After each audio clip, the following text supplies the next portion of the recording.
از روی اطلاع رهبریت مؤسسه دولتی نگهداری راههای اتومبیلگرد منطقه غوندی نوحه شمال با مقصد در حالت کشاده نگاه داشتن شاهراه بین المللی دوشنبه کلوب قلعه خم خاروق مرغاب قلمه به موضع آسیب پذیر عقبه کوه تیزک 4 عدد تکنیک پر اقتدار انتقال داده شد.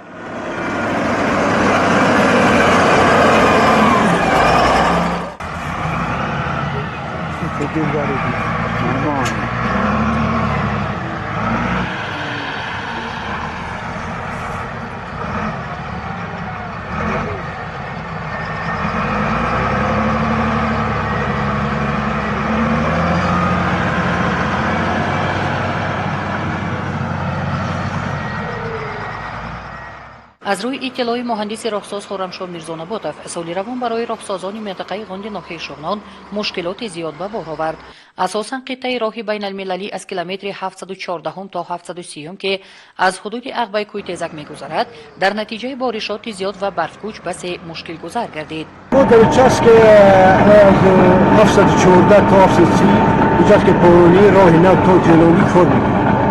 ما دیده استانز بیست وقتیم مرد کن جانه برف باریده استانز ما با بلدوزر یک شرافتود کار کرده استانستیم حالا نیمه رو رفته استانستیم شبانه روز کار میکنیم بند نمیشه ولی دو کشوده است. عین حال در قطعه‌های سیربرف راه اتومبیلگرد که از وادی غوندی نوحه شمال می‌گذرد 5 عدد تکنیکای راهسازی و وسیع‌کنی و تازه‌کنی ترمه‌ها بند می‌باشند.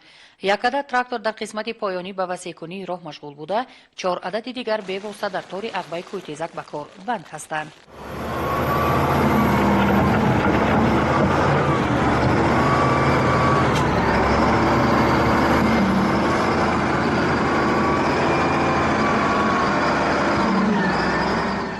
برای آنه که عقبه کوه تیزک را در حالت کشاده نگاه دارند لازم می‌آید که به تنفس برفکوچ را تازه نمایند.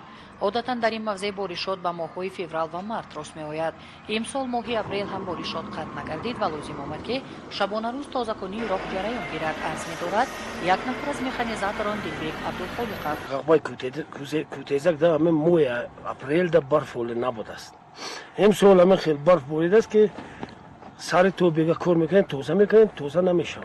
حالا 4 تکنیکا همین کوه تیزک در کار میکنیم. همین جو تو خانسای کوه تیزک کار میکنیم این توزه کردن اسپیت نمیکنیم. برف بسیار حالا ماشینا و بسیار در راه میمونن تو توزه میکنیم تو نویا میبروریم بو سر نو توزه کردن میگیریم. طور معلوم گشت سالی گذشته در اختیار راهسازانی که در عقبه کوه تیزک کار میکردند همگی 2 عدد تکنیکای راهسازی قرار داشت. از روی اطلاع یک نفر از راهسازان رستم بوینظر رفت امسال مشکلات آنها را به نظر گرفته با سپارش وزارت نقلیات جمهوری تاجیکستان به اختیار آنها 2 عدد تکنیکای علاوگی داده شد. با استفاده از این امکانات آنها قادر گشتند حرکت نقلیات اتومبیلگرد را از حدود عقبه کوه امسال با ما کمک کردن که 4 تکنیکا پرتافته ما این عقبه رو پوشیده نمیمونیم روز تا شب کار میکنیم. از دید رانندگانی که به کشاندن بارهای خواجگی خلق از راه بین المللی درواز کلاب قلعه خم خاروق مرغاب قلمه مشغولند از همه قطعه مشکل گذار این عقبه کوه تیزک می باشد. در این باره یک نفر از راهسازان سعید عبداللهیف که زیاده از 10 سال از این راه اتومبیل میراند چنین میگوید. خدمات ایستادگی ای بالا ای تر اجازه میده که وقتی که بالا نباشد ما بالا میرویم.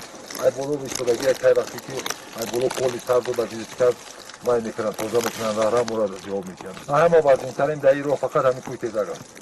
هم بر اومدن هم فرود اومدن دیگرش همش مشکلی نداره. از روی اطلاع سردار مؤسسه دولتی اداره خواجگی راههای اتومبیلگرد ولایت مختار کوهستان بدخشان گلیوز رمضانов برای در حالت کشاده نگاه داشتن قطعه راه اتومبیلگرد که از حدود وادی غون و عقبه کوه تیزک میگذرد وزارت نقلیات جمهوری و مقامات اجرایی حاکمیت دولتی ولایت مختار کوهستان بدخشان به راهسازان یاردم نظر رساند. از طرف مقامات برای این موضوع مقدار معین سوزشواری و خوراکواری جدا کرده شد. از طرف وزارت نقلیات جمهوری تاجیکستان نیز 5 تن سوزشواری احتمالیت بارشات و برفکوچ تا آخر ماه اپریل امکان داشته. عین حال با مشکلات باشد هم خطه راه اتومبیلگرد از حدود عقبه کوه‌تزک از کیلومتر 714 تا 730 در حالت کشاده می باشد. در پایه عقبه و طور آن نوبرداری شبانه روزی به راه مانده شده، کارمندان خدمات تنظیم نقلیات و ریاست کارهای داخلی ولایت حرکت نقلیات را به تنظیم درآورده، تنبشوی احتمالی واسطه‌های نقلیات اتومبیلی را برطرف می نمایند.